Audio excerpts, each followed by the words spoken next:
এই রাস্তা আর এই মেট্রো রেল যখন চোখে পড়ে তখন মনে পড়ে সে শেখ হাসিনা সরকারের কথা। তবে আপনারাও করেন যেন আপনাদের এইসব রাস্তাঘাট যে কোনো জিনিসের কাজ কাম নিয়ে যেন আমরা কথা বলতে পারি, আমরা যেন ভিডিও করে বলতে পারি যে না, বিএনপি সরকার এই কাজগুলো করছে। আসসালামু আলাইকুম এভরিওয়ান, সবাই কেমন আছেন? আশা করি সবাই ভালো আছেন। আপনাদের দোয়া আর আল্লাহর রহমতে আমিও ভালো আছি। আজকে আমি এসে পড়ছি ব্যস্ত শহর মিরপুর 10-এ। এখানে আসার পর মনে হয় যেন একটা পোলারও একটা পরিবেশ কিংবা একটা ঝমকানো একটা শহর। উপরে মেট্রো রেল, নিচে একদম পিস পিস আর পিস। ভালো লাগে বাইক রাইড করতে। এই রাস্তা আর এই মেট্রো রেল যখন চোখে পড়ে তখন মনে পড়ে সে শেখ হাসিনা সরকারের কথা। শেখ হাসিনা সরকারকে আপনারা স্বৈরাচার বলেন আর যাই বলেন, এই যে রাস্তার কাজ, তেলতেলা রাস্তা, এই যে মেট্রো রেল, একদম আকাশ ছোঁয়া একটা পরিবহন, এগুলো কিন্তু শেখ হাসিনা সরকার করছে। কি স্মুথ রাস্তা আর সেই মেট্রো রেল স্টেশন। অনেকেই ভাববেন যে এসব কথা শুনে আমি মনে হয় আওয়ামী লীগের দালালি করতেছি, কিন্তু মোটেও আমি আওয়ামী লীগের দালালি করতেছি না। আমি কোনো রাজনীতি দলের সাথে সংযুক্ত না। আজকে এই কথাগুলো আমি বলতাম না, শুধুমাত্র বলার কারণ হচ্ছে আজকে হঠাৎ করে আমার ব্যক্তিগত প্রয়োজনে আমি আসছিলাম ঢাকা মিরপুর 10-এ। মিরপুর 10-এ আসার পর এই সব জিনিস দেখার পর সেই স্বৈরাচার বলেন আর যাই বলেন, শেখ হাসিনার কথা মনে পড়ে যায়। আপনাদেরকে একটা কথা বলতে চাই, শেখ হাসিনা সরকার লুটপাট করুক আর যাই করুক, দেশের উন্নয়ন কিংবা রাস্তাঘাটের কাজ করছে, এটা কিন্তু সকল বাঙালিকেই বলতে হবে, মানতে হবে। দেখেন, আপনারা সবাই দেখেন আমার সামনে কত গাড়ি, প্লাস এখানে জায়গায় জায়গায় ইন্ডিকেটর করে দেওয়া আছে কোন গাড়িটা কোন দিক দিয়ে কত পরিমাণ কত স্পিডে চলবে। সবাই তা যার যার দিক নির্দেশনা অনুযায়ী চলতেছে।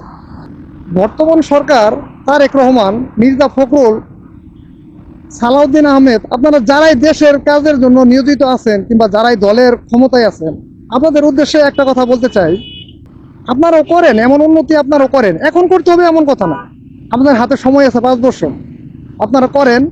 কিংবা ভালো কিছু করলে জনগণ আপনাদেরকে আরো ভালো কিছু, আরো ভালো সময় দিবে। অতএব আপনারাও করেন যেন আপনাদের এইসব রাস্তাঘাট যে কোনো জিনিসের কাজ কাম নিয়ে যেন আমরা কথা বলতে পারি, আমরা যেন ভিডিও করে বলতে পারি যে না, বিএনপি সরকার এই কাজগুলো করছে। এই যে দেখেন, আমি এখন একটা ফ্লাইওভার উপরে আছি। এই ফ্লাইওভার কিন্তু আওয়ামী লীগ সরকার করে গেছে। আমার এই ফ্লাইওভার উপরে দেখেন আরেকটা ফ্লাইওভার, এলিভেটেড এক্সপ্রেস ওয়ে, ওইটাও কিন্তু আওয়ামী লীগ সরকার করে গেছে। আপনারা তাদের চাইতে বেশি কিছু করে দেখান, যেন আমরা ওইসব বিষয়ে ভিডিও করে সবাইকে দেখাইতে পারি, সবাইকে জানাইতে পারি বিএনপি সরকার এই কাজগুলো করছে। কিন্তু এই বিএনপি সরকারকে নিয়ে আমাদের একটা আফসোস হয় যে বিএনপি সরকার আজকে ক্ষমতায় আসছে প্রায় 6-7 মাস। এই 6-7 মাস সময়ের মধ্যে বিএনপি সরকার জনগণের দুর্ভোগ ছাড়া আর কিছুই দিতে পারলো না। অনেকেই আপনারা বলবেন যে কেবলমাত্র ক্ষমতায় আসলো, দেশটা তো স্বৈরাচার করে থয়ে গেছে আওয়ামী লীগ সরকার। হ্যাঁ, আমি এটাই একমত, দেশের অনেকটা রিজার্ভ সব শেষ হয়ে গেছে, ঠিক আছে। কিন্তু বিএনপি সরকার আসার আগে ডক্টর ইউনূস দেশ যে চালাইছে, সে কি খারাপ চালাইছিল দেশ?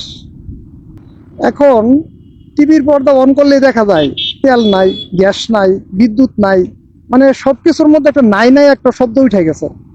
তো আপনাদের কাছে একটা রিকোয়েস্ট, আপনারা ভালো কিছু করেন, ভালো কিছু দেখান, দেশের উন্নয়ন দেখান, জনগণ আপনাদেরকে আবারও 5 বছর ক্ষমতায় রাখবে।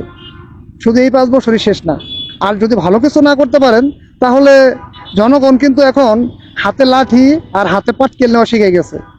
যদি দেশের জন্য ভালো কিছু না করতে পারেন, তাহলে এখানে আওয়ামী লীগ সরকার যেহেতু টিকতে পারে নাই, কোনো সরকারই টিকতে পারবে না।